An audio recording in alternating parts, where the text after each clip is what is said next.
Coming up on this issue of Sector 2815, I'll tell you about a return to one of Batman's all-time classic stories, and we'll take another peek into what I picked up when I went north to my storage unit. This time it's DC Comics.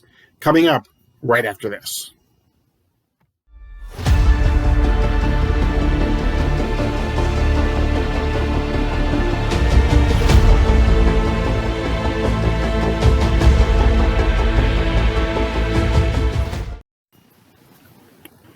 Welcome back to another issue of Sector 2815. As always, I'm Paul Cook, and if you could do me a favor before we get started, if you could smash that like button, subscribe if you're so inclined, and don't forget to hit that alert button so that you know when new videos are uploaded.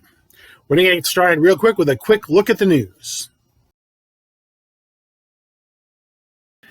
It'll be another week or so until the October solicits come out for DC and Marvel, but we did get a preview of one, and that was from DC, where they announced that Jeff Loeb and Tim Sale will be returning to the world of The Long Halloween.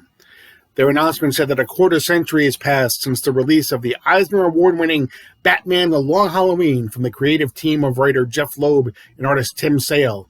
On October 12, 2021, Loeb and Sale returned to continue their story and show that some secrets never stay buried in Batman The Long Halloween Special. Join the team for the return of Batman Halloween Specials and a mystery that could destroy Batman, Commissioner Gordon, Two-Face, and, well, that would be telling, wouldn't it? This marks the first work at DC for Jeff Loeb since he left to run Marvel Television. And that's a quick look at the news. Welcome to part 2 of Looky What I Found. If you recall, I recently went back to my storage unit up north and went through about a third to a half of my comics there, and I pulled out a whole bunch of comics to bring back with me to Florida that I'm then going to be sending on to CGC. Last time I went through some Marvel comics that I found, and ones that I purchased while I was up north, and this time we're going to take a look at some DC comics that I found. We're going to start with some Green Lantern comics. HBO Max is currently filming the Green Lantern series, and that has really increased the interest in Green Lantern comics. And so here are just a couple of the comics that I found in my collection that I managed to bring back with me. The first is Green Lantern number 59. This is the first appearance of Guy Gardner, who is said to have a pretty big presence in the new Green Lantern series. Next I have an extremely important DC key, not only for Green Lantern, but for comics history. This is Green Lantern Green Arrow number 76. This is the first Denny O'Neil, Neil Adams Green Lantern comic, and this is widely considered to be the first comic of the Bronze Age. Now, the reason why this is considered to be the first comic of the Bronze Age is for a couple of reasons. One, this is really the first time that comics kind of took on a social consciousness. The Neil Adams and Denny O'Neil run really kind of took on racism and overpopulation and drug addiction. But also, this is really kind of the first comic that was done by creators who grew up really wanting to be comic book creators. In the past, up until this point, comics were created by people who maybe admitted that they did comics, maybe they didn't. They wore suits and ties, and it was really kind of just a business. And then the Denny O'Neils and the Neil Adams of the world came up. They did not wear suits and ties.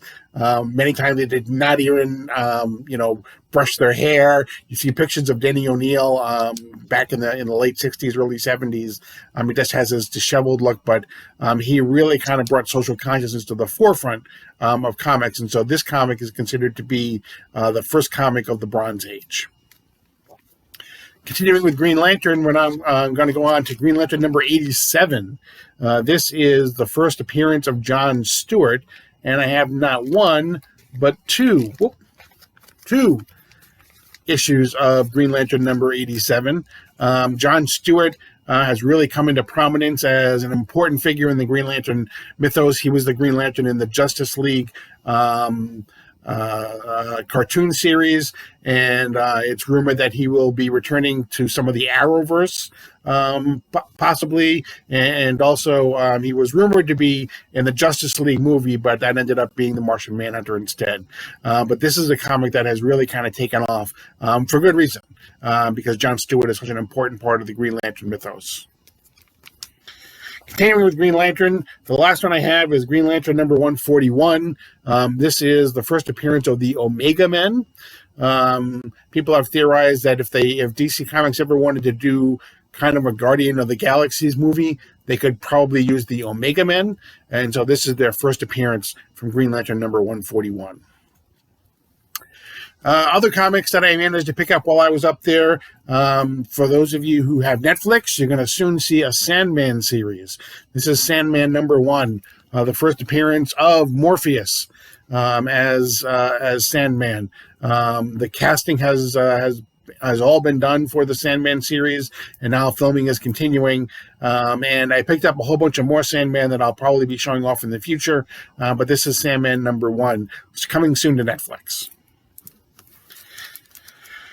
In the 80s, DC Comics was trying to keep up with the Marvel characters of the X-Men and the Teen Group, and so they managed to hire away from Marvel George Perez. And George Perez and Marv Wolfman created the new Teen Titans for DC, which went on to become the most popular title in the 80s. Funny story behind this is when George Perez was going to be moving to DC, he wanted to do Justice League, and the powers that be at DC told George Perez, you can do Justice League, but you also have to do this other series that we have called the New Teen Titans. George Perez agreed because he didn't think Titans would last more than 6 issues, and he really wanted to do Justice League, and then he would have done Avengers and Justice League. But obviously, this became kind of the book that George Perez became known for. He then went on with Marv Wolfman to do Crisis on Infinite Earths, and then he redid Wonder Woman for a whole generation, and he just kind of really made his name for himself, his biggest name for himself at DC, but this is really the title that he did. And there were lots of great characters that came out of the New Teen Titans, including this character from Teen Titans number 2. This is the first appearance of Deathstroke, who obviously has become a huge character in DC lore. He's been on the Arrow shows. He was in the after credit scenes in Justice League. Supposedly he was going to be in the Batman movie that Ben Affleck and Jeff Johns was writing. That didn't actually occur, but there's still hope that Joe Manganiello might still somehow end up portraying Deathstroke somewhere in the DC universe. And then the last 2 that I picked up so far, and again, I have to go back and I'll be getting more comics, but we have Detective Comics number 400. This is the first appearance of ManBat, created in part by Denny O'Neil. It's kind of the reverse of Batman, but this was his first appearance. And then we have Detective Comics number 405. This is the first appearance of the League of Assassins. Again, this is Denny O'Neil. A few issues after this, they would then bring in Talia al Ghul, and then a few months later in the Batman series, they would then bring in Ra's al Ghul. And so this was the beginning of a theme that would run through Denny O'Neil's Batman run.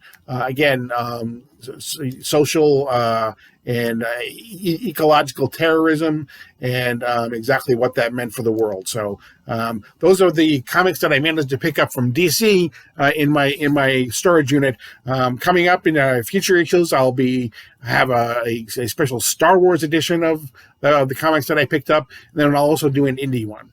But that's Looky What I Got Part 2.